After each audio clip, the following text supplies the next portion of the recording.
Aí activas aviso laranxa, nevaradas de máis de 20 centímetros e xa falas que toman as primeiras precaucións. Cales son?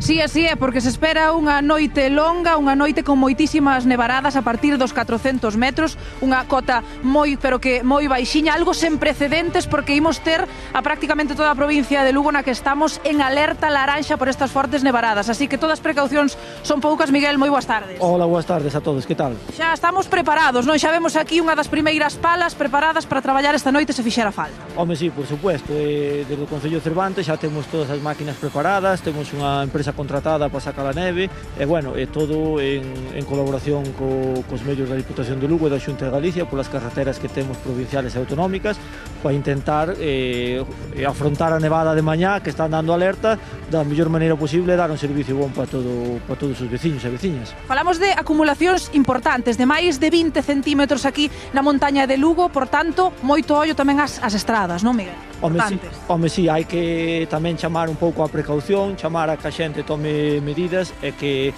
non haxa desplazamientos que non sean necesarios e obligatorios por causas que non se podan abandonar, claro. E de estar de garda toda a noite co teléfono activado por se houbera que actuar nalgúnha desas incidencias, tamén moi pendentes de todos os veciños que precisen axuda.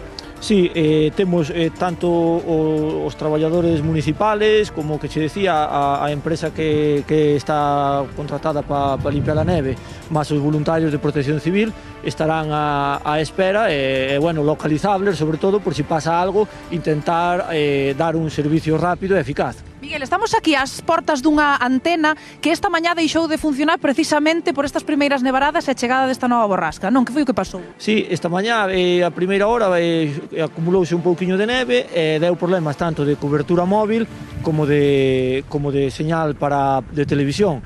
Viñeron os técnicos, están revisando, a cobertura móvil está restablecida e agora estamos intentando dar a señal de televisión para que, o que digo, para que os veciños e veciñas estean tamén, podan ver a televisión, podan ver as noticias e podan estar en alerta, sobre todo nun día como o de mañá que nos están alertando e que hai que extremar as precaucións. Pois desde logo que si, esa é a importante mensaxe. Imos cara ao coche, Miguel, porque imos seguir percorrendo contigo coa nosa cámara aberta tamén todo Cervantes para darvos a última hora do que está pasando e sobre todo tamén para alertar, como dicía Miguel, a todos eses veciños e extremar as precaucións de cara ao que nos espera a partir desta medianoite.